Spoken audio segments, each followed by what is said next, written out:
দোকান, চাহ দোকান, রেস্টুরেন্ট, হোটেল, বিভিন্ন ধরনের কম্পিউটার দোকান, beauty parlour, cutting, knitting, embroidery, কলার খেতি, আনারস খেতি, জার্সি গায়ের পালন, ব্রয়লার মুরগির ব্যবসায়, বিভিন্ন ধরনের কাম কাজ করি খাব পারে। তার কারণে 3 লাখ টাকার আরম্ভ করি 10 লাখ পর্যন্ত আমার বিপিএফ দলে আমার যুৱকসকলৰ নামত 100 কোটি পয়সা ব্যবহাৰ কৰিব।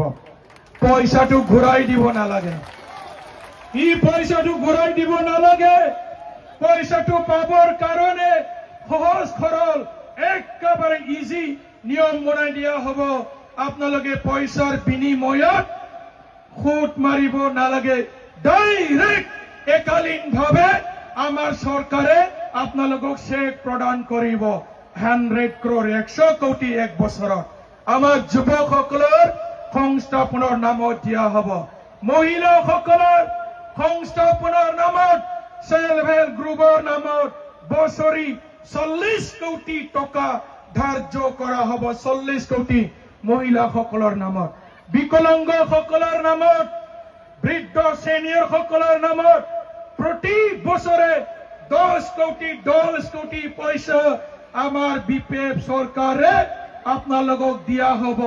বিকলাঙ্গ হ্যান্ডিক্যাপ সকলের নামত আৰু বয়সস্থ ব্যক্তি যিসকল দুখীয়া দৰিদ্ৰ আমাৰ একেবাৰে গৰিব শ্ৰেণীৰ মানুষ আছে তেখেতসকলক আইবিএসৰ নামত প্রতি বছরে আইবিএস দিয়া হব।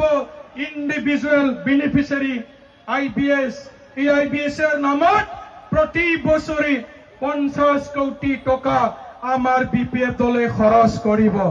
আইবিএস দিয়ার নামত আমার দুখীয়া দরিদ্র সকলের কারণে যিসকলে দিন হাজিরা করে, যিসকলে খাটি খোৱা মানুহ, যিসকলে গৰিব মানুহ তেনেকা ব্যক্তি সকলেৰ নামত আইবিএসৰ নামত প্রতি বছরে 50 কোটি টাকা ব্যবহার করা হব।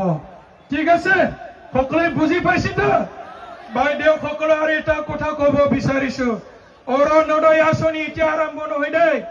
অৰুণোদয় ইলেকশন আহিলে ইউ পিপলৰ মানুহবিলাকে ঘৰে ঘৰে যাই অৰুণোদয় আঁচনি ফৰ্ম বিলায়। অৰুণোদয় এতিয়া আৰম্ভ নহয়, অৰুণোদয় অক্টোবৰ মাহৰ পিছত আৰম্ভ হব। যিসকলে বিধৱা মানুহ, যিসকলৰ বিবাহ বিচ্ছেদ হৈ গল, যিসকলৰ ডাইভৰ্চ হৈ গল, যিসকলে বিয়া বাৰু পতা নাই, বয়সস্থ হৈ গল, অবিবাহিতা মহিলা, যিসকলে বিকলাঙ্গ, যিসকলে একেবাৰে গৰিব শ্ৰেণীৰ মহিলা বাইদেউ সকল আছে, তেনেকা বাইদেউ সকলৰ নামত